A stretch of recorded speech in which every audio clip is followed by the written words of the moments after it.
اس مسلک میں، مسلک اعلیٰ حضرت میں سب سے بڑی بات جو ہمارے ایمان اور اسلام کی محافظ ہے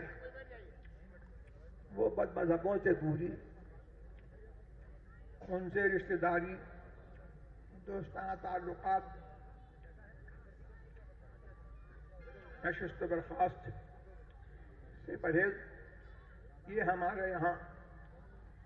سب سے بڑی چیز ہے۔ ہمارے مشائخ،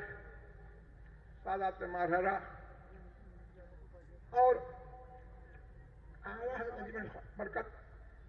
رضی اللہ تبارک و تعالیٰ عنہ اور ان کے صاحبزادگان جو ان کے بعد جانشین ہوئے، سب کی رجش یہی چلی آ رہی ہے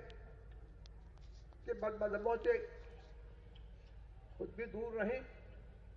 اور دوسروں کو دور رہنے کی تلقین کریں۔ آمین آمین۔ اور ہمارے مذہب میں بقیہ اپنے عقائد کو چھپانا اور دوسری جماعتوں کی مشابہت کی کوئی گنجائش نہیں ہے۔ کچھ تنظیمیں اور کچھ افراد اب اس روش پر گامزن ہیں کہ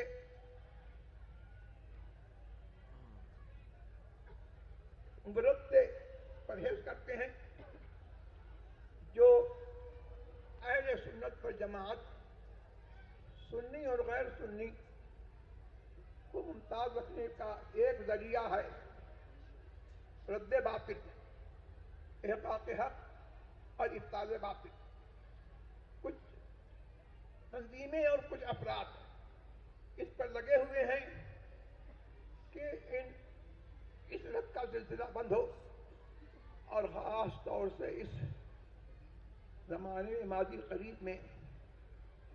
عرفانی مذہب و مسلک کے نام سے ایک کتاب نکلی اور اس تنظیم کی حمایت میں جو رد سے گریزاں ہے اور جس کا شعار یہ ہے کہ وہ رد نہیں کرتی اور بد مذہبوں کے پیچھے تبلیغ کے بہانے سے نماز ہی پڑھ لیتے ہیں، اس کی حمایت کے لیے وہ کتاب لکھی گئی اور منہ بھر کے علماء اہل سنت پر جماعت کو سب و شتم کا نشانہ بنایا گیا۔ ایسی رسوائے زمانہ کتاب اور ایسے لٹریچر اور مواد سے پرہیز کریں۔ اور اس سلسلے میں ایک واضح وضاحت کی ضرور کر دوں کہ ہمارے مجھ سے میری طرف اور محدث کبیر علامہ ضیاء المصطفیٰ صاحب قاضی رضوی امجدی کی طرف کچھ باتیں دعوت اسلامی اور سنی دعوت اسلامی کے متعلق ایسی منسوب کی جاتی ہیں جن سے ہم بری ہیں۔ میں نے ہمیشہ یہ کہا اور آج بھی کہتا ہوں کہ یہ دونوں جماعتیں مسلک اعلیٰ حضرت کی مرجع نہیں ہیں۔ اور ماضی قریب میں اگر میرے بیان سے یہ سمجھا گیا کہ خدا نخواستہ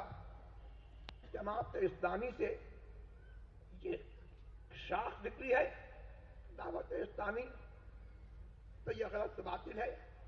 میں نے کبھی دعوت اسلامی کو جماعت اسلامی کی شاخ قرار نہیں دیا۔ البتہ ان دونوں کا طرز غیروں کی مشابہت پر اور ان سے کی مشابہت پر یہ لوگ گامزن ہیں، جس میں سب سے بڑی بات یہ ہے کہ یہ ابطال باطل اور رد باطل سے برملا گریز و پرہیز کرتے ہیں۔ یہ ایک باطل، اہل باطل کے ساتھ مشابہت کا ایک بڑا عنصر ہے جو نہایت مضر ہے اور اس لحاظ سے کھلے مرتدین سے، دیوبندیوں سے، وہابیوں سے، ایسے لوگ جو صلح کلیت کی نسبت گامزن ہیں اور رب سے پرہیز کرتے ہیں اور اس کی دعوت دیتے ہیں، یہ لوگ آپ کے ایمان و اسلام کے لیے سخت مضر ہیں، ان سے ہوشیار رہنے کی ضرورت ہے۔ ہم لوگوں پر یہ اصرار کیا جاتا ہے کہ ہم ان لوگوں کو گمراہ یا کافر کہیں، یہ اصرار پیدا ہے، اس لیے کہ اس جماعت کے جو بانی مبانی اور جو امیر ہیں ان کے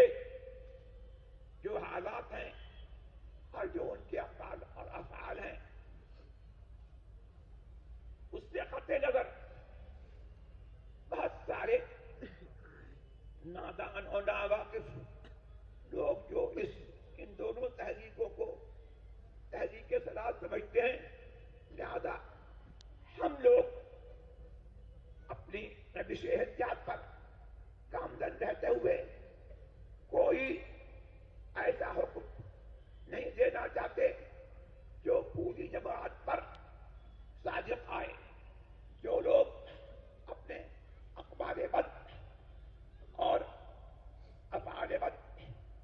کے لیے ذمہ دار ہیں وہ ذمہ دار ہیں، اور جو ان کا حکم ہے وہ حکم ہے، لیکن ساری جماعت کو، پوری جماعت کو گمراہ یا کافر نہیں کہا جا سکتا۔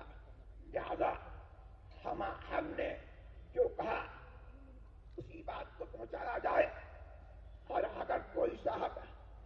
اپنے طور پر اگر ان کو تحقیق ہے تو جو چاہیں کہیں، اللہ تبارک و تعالیٰ مجھے اور آپ کو، تمام اہل سنت و جماعت کو، اور یہاں جو سادات کرام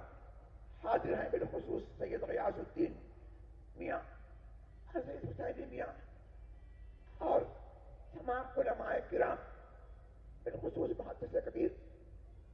علامہ ضیاء المصطفیٰ قاضی رضوی امجدی، اور اس جلسے میں حاضر ہونے والے